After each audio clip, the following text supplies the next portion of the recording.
Gubernur DKI Jakarta Basuki Cahayapurnama bersama wakilnya Jarod Saiful Hidayat bertemu dengan Presiden ketiga Republik Indonesia B.J. Habibie. Pertemuan berlangsung pada Rabu 12 Oktober pada malam hari.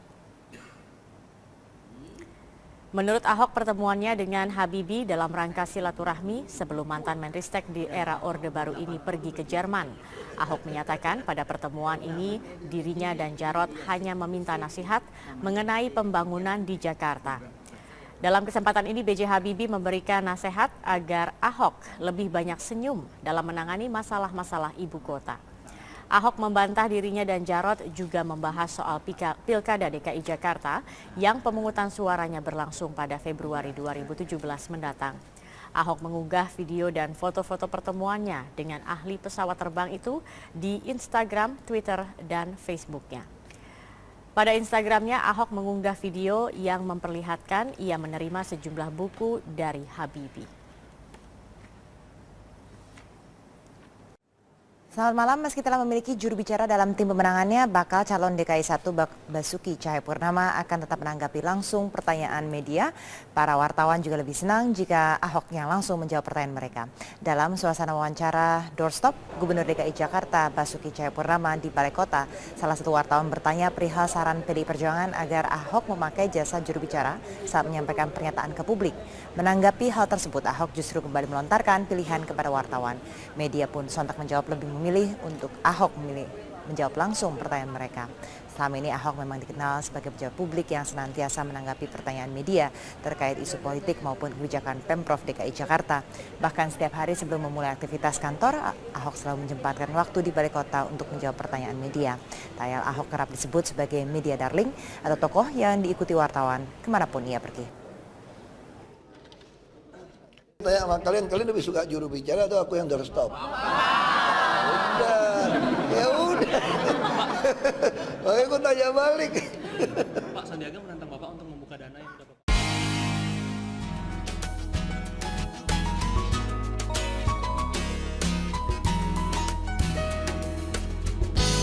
Dilihat dari sejarahnya, Jakarta memang kota air dan rawa. Belasan aliran sungai mengalir di sudut-sudut jantung ibu kota. Saya melihat langsung betapa aliran sungai seperti Ciliwung sesungguhnya memiliki potensi besar untuk dapat dikembangkan.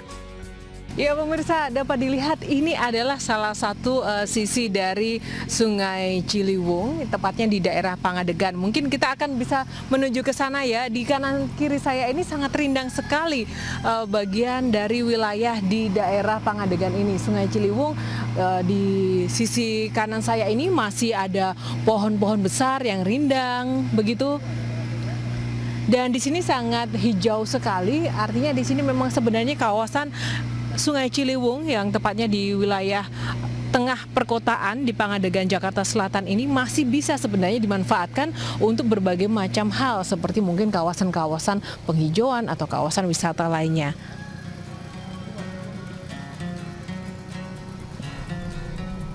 Boleh yuk kita menuju ke sana yuk.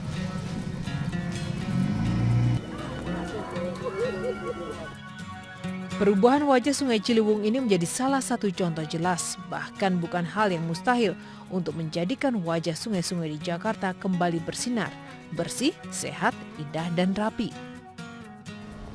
Pakar tata kota Yayat Supriyatna mengatakan bahwa bukan hal yang tidak mungkin Jakarta akan memiliki peradaban baru dengan perubahan wajah sungai saat ini. Ada perubahan ya, secara fisik. Tepian sungainya berubah. Kedua, secara infrastruktur DKI menambah ruang jalan baru dengan adanya jalan-jalan inspeksi. Artinya bagi masyarakat yang ada di pemukiman itu kita bisa dapatkan. Nah, suatu saat mungkin kita punya mimpi lah. Ketika nanti Jakarta punya peradaban baru. Peradaban baru itu apa? Budaya sungai.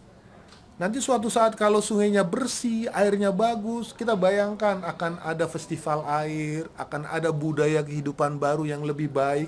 Jadi selama ini kita meninggalkan sungai.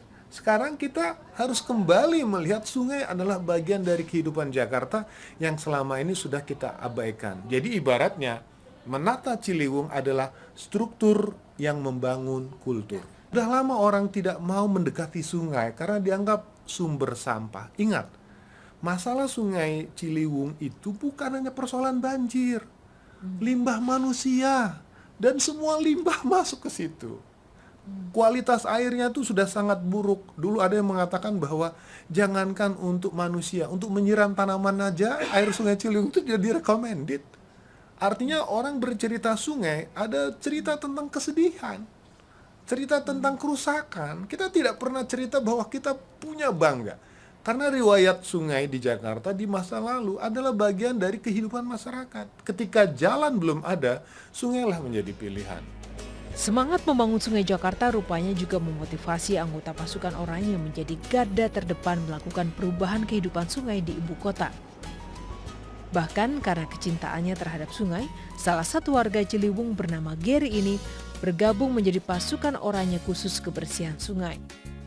Gary adalah warga di bantaran Ciliwung yang sejak bertahun-tahun lamanya terlibat dalam kegiatan pembersihan sampah Kali Ciliwung. Satu buat saya itu adalah menjaga lingkungan supaya tetap dilihatnya lebih enak, terus juga yang di bantaran kali juga tidak membuang sampah sembarangan. Terus kita lihat juga kalau kalinya bagus juga kan kita akan merasakan lebih sama-sama, bukan buat saya sendiri gitu. Masa kelam Kali Ciliwung yang penuh sampah dan bau busuk sepertinya masih begitu membekas di benak sebagian orang. Bahkan bersihnya Kali Ciliwung saat ini sempat menjadi sorotan netizen yang menganggap kondisi sungai di Jakarta yang bersih adalah hasil rekayasa semata. Namun faktanya, dengan niat dan ketegasan pemerintah DKI didukung masyarakat Jakarta, impian sungai bebas sampah di ibu kota kini menjadi nyata. Pemirsa, tidak ada segala kemajuan yang diraih secara instan. Proses dan juga perjuangan adalah hal yang sangat menentukan bagaimana nasib kita di masa yang akan datang. Bukan suatu hal yang mustahil pula, suatu saat kita akan dapat melihat wajah Jakarta dengan wajah yang baru dan lebih baik. Dari Jakarta, Yohana Margareta, Joy Adi Nugroho, Metro TV. Dan langsung saja ya, kita akan bergabung dengan Vivi Aledayaya yang saat ini berada di bantaran Kali Krukut untuk membahas sepenting apakah normalisasi kali ini harus dilakukan untuk kehidupan warga Jakarta. Ya, Vivi. silakan Vivi. Ya, Sumi dan Marvin, apa kabar ya? Mudah-mudahan di sana cerah ya kalau di wilayah barat. Tapi kalau saya saat ini ada di wilayah Petogokan, Jakarta Selatan, hujan gerimis tapi tepatnya ada di bantaran Kali Krukut gitu. Nah, kalau bicara dengan warga di sini seperti Pak Soleh begitu ya, ia mengatakan bahwa tahun ini saja ya Kali Krukut itu sudah meluap sebanyak 50 kali pada tahun 2016 dan menyebabkan banjir luar biasa. Ini tempat saya berdiri di sini kalau saya lihat ya, ini tadi kalau tanahnya diinjak itu masih sangat gembur ya karena memang bekas genangan air begitu. Pak Soleh, selamat pagi Pak Soleh. Selamat pagi Pak. Pak Soleh, ya Pak Soleh tadi Anda bercerita ya bahwa ini tanah di sini wilayah ini seperti danau begitu ya. Betul, jadi warga sempat memancing ya. Dan ini tadi ya ini sebenarnya tembok yang didirikan oleh warga begitu ya. Dan kemudian jebol di tanggal 27 Agustus. 27 Agustus. Tapi ini sekarang sudah diberonjong begitu ya. Enggak, kalau Bapak sendiri tadi sempat bilang bahwa kan saya tanya Pak, misalnya ada opsi lain untuk pindah begitu ya. Kenapa tetap betah menetap di wilayah Petogokan ini Pak? Iya, karena mungkin orang di sini banyak kan dekat kemana-mana Mbak Vivi. Jadi enak, ya ke tempat kerja juga sebentar gitu. Jadi daripada ke luar daerah kan habis waktunya katanya. Oke, nah jadi, katanya apa? Warga bilang bahwa ya sudah nggak apa-apa 3 bulan banjirnya dalam 1 sementara tahun, kita 9 bulan bisa menikmati tinggal di daerah yang strategis seperti itu ya. Iya, betul. Oke, tapi Bapak setuju ya kalau ini memang bantaran kali harus dinormalisasi? Harus, ya, betul. Harus ada peningkatan kan Pak ya? Harus ada perubahan. Oke, nah kalau bicara tentang perubahan ya, kita akan bedah lebih jauh sebenarnya bagaimana harusnya masyarakat ya punya hubungan yang baik dengan alamnya termasuk dengan sungainya bersama pakar teknologi lingkungan Bapak Firdaus Ali ya. Bapak terima kasih. Selamat beraktivitas ya Pak ya. Mari Pak Soleh. Oke. Nah, seharusnya kan bantaran kali atau sungai begitu itu menjadi berkah ya bagi masyarakat di sekitarnya begitu. Nah, Jakarta punya 13 sungai dengan 76 anak sungai. Bagaimana agar itu menjadi berkah, bukan mendorot gitu ya. Kita akan membahasnya bersama Bapak Firdaus Ali. Oh ya, Mas Hamdan, terima kasih ya. Ini soalnya masih sangat licin sekali bekas genangan air, bayangkan saja. Mas, naik duluan dong. Ya, terima kasih. Oke, terima kasih Mas Hamdan. Bayangkan saja, Pak Firdaus, selamat pagi. Pagi, Vivi. Sudah lama di sini, dari tadi potret-potret Kali Kerukut. Saya pikir pastinya Kali Kerukut termasuk salah satu yang sudah Anda teliti ya di antara 13 sungai lainnya di wilayah Jakarta. Apa yang ada di benak Anda, Pak Firdaus, kalau melihat Kali Kerukut? Seharusnya idealnya seperti apa, Pak Firdaus? Ya, tentunya kalau melihat sungai seperti ini kan saya juga sedih ya. Kenapa? Kita punya sungai di ibu kota ada 13, ya, lalu kemudian tidak satu pun di antara 13 sungai itu layak jadi air baku untuk air minum. Ini sebuah tragedi ya, anak ayam mati di lumbung padi, orang mati kehausan di tengah kolam renang mewah. Anda menganalogikan demikian ya, karena kita sedang krisis air minum maksudnya. Ya, Jakarta sedang mengalami krisis air dalam 18 tahun terakhir. Ketika musim kemarau kita tidak punya air baku, ketika musim hujan airnya berlimpah tapi tidak bisa diolah. Ya, ini kemudian yang menyedihkan kita adalah setiap musim hujan datang, masyarakat yang tinggal di bantaran sungai ini adalah ya penuh dengan ketakutan dan was-was. Ya, kenapa? Karena air akan menggenang, lalu kemudian kalau ya seperti kejadian tanggal 27 kemarin, ya ini ya seperti ya lautan namanya yang membuat mereka tidak bisa berbuat apa-apa. Oke. Nah, kalau bicara soal menata, kan ini pemerintah DKI Jakarta, Pemda DKI Jakarta ini sedang gencar untuk menata wilayah sungai begitu ya. Yeah. Apa yang ideal dari perspektif Pak Firdaus kalau bicara soal bagaimana bantaran kali seharusnya luasnya, apa hubungan kita dengan sungai begitu, karena kalau kita melihat di beberapa negara ya hubungannya dengan sungai itu begitu indah begitu ya. Yeah. Air yang ada di kali, ya di sungai itu adalah bagian yang tidak terpisahkan dari kehidupan kita. Dan sebuah kota peradaban itu lahir karena adanya sungai dan air tadi. Kalau kemudian kita melihat ya sungai baik itu Krukut, Ciliwung, Angke, Pesanggerahan, ya tentunya kita berharap bahwa sungai yang ideal tadi itu adalah sungai yang punya bantaran yang dimana kemudian kalau curah hujan tinggi, bantaran bisa digenangi oleh air untuk berapa jam lalu kemudian ya kosong kembali. Tetapi kan sebagian besar, saya bisa mengatakan 87% sungai-sungai kita kan nggak punya bantaran. Ya yang ada itu langsung turap dan bangunan. Dan bangunan ini didirikan juga dalam situasi yang juga tidak memenuhi standar. Dan juga turap tanggul yang ada kan juga tidak sekokoh yang ya idealnya tanggul yang ada gitu ya. Sehingga ini yang membuat bahwa setiap musim hujan datang, dan kebetulan tahun 2016 ini kita tidak punya kemarau. Jadi kalau tadi dikatakan oleh Pak Soleh bahwa 50 kali memang benar. Ya ini belum berakhir. 50 kali belum berakhir mungkin akan ya? berakhir di akhir tahun ini sampai 100 kali. Kenapa? Karena kita masih baru mau masuk musim hujan yang sesungguhnya. Ya, ini yang sebetulnya menjadi keprihatinan kita bersama. Tidak Pemprov DKI Jakarta semata. Ini kan tanggung jawab kita bersama. Ya, sehingga kita kemudian mendorong ya upaya normalisasi. Kenapa? Karena kita tidak punya pilihan. Biasanya standar peraturan yang ada, kita punya PP 38 tahun 2011 tentang sungai. Sungai yang dalamnya 3 meter kurang itu harus punya bantaran minimum 10 meter. Kalau di atas 3 Coba sampai 10. Coba kita ukur ya dari sini ya, nggak usah ya, nggak usah diukur, sudah terlihat dengan jelas gitu Dan ya. di banyak tempat itu tidak punya bantaran, yang ada itu tanggul. Kalau kita lihat Pak, ini ya, ini dari turap ya langsung ke jalan raya dan sudah dipakai dengan untuk parkir, kemudian ada wilayah bagian apartemen begitu ya. Ini berarti sudah benar-benar sebenarnya sudah menyalahi ya. Sudah sangat menyalahi dan kita tidak punya pilihan, tidak punya kemewahan sehingga kemudian perlu rekayasa. Rekayasa itu yang sedang dilakukan oleh Pemprov DKI Jakarta dengan pemerintah pusat, yaitu adalah kemudian melakukan normalisasi. Pak Firdaus, Anda mengatakan ini PR-nya kalau ingin membenahi sungai ini 87% PR-nya. Nah, bagaimana kita mengejar ketertinggalan yang begitu banyak begitu Pak? Ya, jadi memang kemudian ya saya katakan kembali bahwa dalam 40 tahun terakhir kita tidak menyentuh tata air kita. Sehingga apa yang kita dapatkan saat ini adalah hasil kegagalan kita mengelola ya kekayaan titipan Tuhan ini gitu. Sehingga sekarang tentunya kita menyadari bahwa ya memang terlambat ya.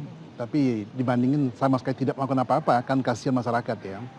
Jadi upaya normalisasi, kembali saya sebut normalisasi, dengan kemudian juga mengajak masyarakat komunitas untuk bagian dari perubahan yang kita inginkan untuk masa depan Jakarta. Ini adalah langkah yang betul-betul kita tunggu dan kita dukung penuh. Oke, kalau kita bicara normalisasi atau abnormalisasi, sepertinya mudah kita ucapkan ya. Tapi bayangkan saja Pak, ini ada rumah warga, belum lagi nanti kalau ke utara Mengecil. itu ada bottleneck, berarti wilayah permukimannya jauh lebih besar. Berarti apa? Berarti memang butuh uang yang banyak gitu ya kalau harus membeli tanah. Butuh uang yang banyak untuk beli tanah dan kemudian juga butuh peran serta masyarakat untuk kemudian rela untuknya. Ini. Kedua adalah tentunya kemudian ini jangka panjang tidak akan cukup. 20 tahun ke depan kita butuh lebih luas lagi kapasitas tampungnya. Sehingga solusi lain adalah melakukan pengerukan, dredging. Sehingga kapasitas alir sungai tadi bisa kita tingkatkan. Tanpa itu, Vivi, kita hanya bekerja dengan waktu. Ya, karena anomali cuaca, perubahan iklim ini kan membuat kita tidak punya lagi antara pembeda musim kemarau dengan musim hujan.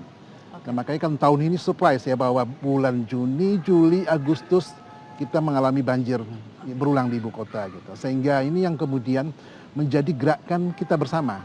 Tidak hanya gerakan pemerintah pusat, Pemprov DKI Jakarta, tapi juga gerakan komunitas sebetulnya. Tentunya kemudian peran media yang selalu memberikan pencerahan, lalu kemudian koreksi, ini adalah upaya yang sangat kita tunggu sekali. Oke, tapi sejauh mana Anda menilai bagaimana apa yang dilakukan oleh Pemda DKI Jakarta selama ini memang sudah on the right track begitu Pak? Ya, saat ini sudah. Memang kita sadari bahwa kapasitas fiskal kita terbatas. Tapi PR-nya memang masih banyak. Kan saya katakan kita menyelesaikan yang 40 tahun yang lalu PR-nya. Jadi kalau kita selesaikan hari ini, kita baru menyelesaikan yang 5-10 tahun ke belakang. Jadi kita masih menjangkau 30 tahun lagi beyond tadi itu, sehingga tentunya tadi saya katakan karena ini ibu kota negara, salah satunya ibu kota negara yang kita miliki, tentunya kemudian bantuan kita bersama pemerintah pusat, kemudian pemerintah daerah, lalu kemudian dunia bisnis. Kenapa ini nggak bisa dilepaskan? Kenapa? Kayak lihat kalau kita sedikit ke hulu, ya ada Lipo Mall di sananya, kemudian tentunya ini juga membutuhkan kerjasama yang sangat luar biasa bisa mendukung program kita ini untuk banyak lah ya Pak ya, banyak sekali ya sebenarnya ya, bukan hanya satu itu saja begitu ya. Ini kan cuma satu segmen. Pak, Anda kalau misalnya tadi saya sempat bicara dengan Pak Soleh yang sudah 30 tahun lebih tinggal di Petogokan, ya mengatakan ya sudahlah nggak apa-apa begitu ya. Toh banjir cuma 3 bulan dalam setahun gitu ya, tapi tinggal di wilayah strategis begitu. Nah, bagaimana kita mengubah paradigma tersebut ya begitu. Bagaimana kita memberikan kesadaran kepada masyarakat bahwa ini adalah cara pandang yang salah begitu. Jelas, cara pandang yang pasrah dan permisif itu tidak boleh ditoleransi gitu kan. Kenapa? Mereka memang tidak punya pilihan lain. Sehingga normalisasi tadi telah sekaligus kemudian mengangkat harkat mereka. Karena ini sekarang udah 46 lahan yang sudah siap dibebaskan, dan kita harus mengkomunikasikan, mensosialisasikan mereka bahwa tinggal di bantaran sungai itu bukanlah sebuah pilihan yang bagus. Pindah ke tempat lain dengan memindahkan sosial ekonomi aktiviti mereka itulah jalan-jalan yang harus kita berarti dorong. PR-nya bukan saja fisik dari sungai maupun bantaran perubahan sungai paradigma, kemudian membuat bagaimana pola hidup ekonomi baru mereka tumbuh di tempat yang baru itu biar mereka betah di sana, jangan dipindahkan ke rumah susun, mereka pindah lagi gitu. Itu yang kita hindari. Nah, itu PR tersendiri lagi ya. Nah, tapi kalau bicara tentang sungai, kita kembali ke sungai. Pak Firdaus, Anda mengatakan bahwa ini wilayah DKI Jakarta luar biasa beruntung begitu karena punya 13 sungai yang mengaliri kota ini. Karena kota lain belum tentu punya begitu. Belum tentu Kenapa punya kita benar-benar beruntung Pak sebenarnya dialiri 13 sungai? Ya, Vivi, bahwa peradaban itu lahir karena adanya sungai, adanya badan air. Kalau kita dialiri 13 sungai, seharusnya kita tidak akan kehilangan sumber air baku yang mencukupi kebutuhan air minum kota. Tapi kan nyatakan tidak, ya. 13 sungai itu malah sering diidentikan adalah sumber bencana. Berarti ada yang salah dengan kita selama ini, dengan 13 sungai ini. Kota-kota lain punya satu sungai, kemudian sungai itu dikelola dengan baik sekali, seakan-akan mata air yang mengalir di tengah kehidupan. Gitu. Kenapa kita punya 13 sungai, isinya sampah, isinya kemudian limbah, isinya sedimen, itu menunjukkan... Dan sudah tercium ya Pak di sini terbau sekali. Sudah tercium gitu baunya sungai ini ya. Oke, baik kalau begitu ini hanya salah satu potret ya dari sudut kota Jakarta ini sekarang sudah di Bronjong begitu, tapi kita tidak tahu lagi ya. Tadi Anda mengatakan Pak bisa 50 kali lagi terjadi luapan sungai atau kali kerukut ini dan akhirnya akan membanjiri wilayah permukiman di sekitar sini, yaitu di wilayah Pertokokan.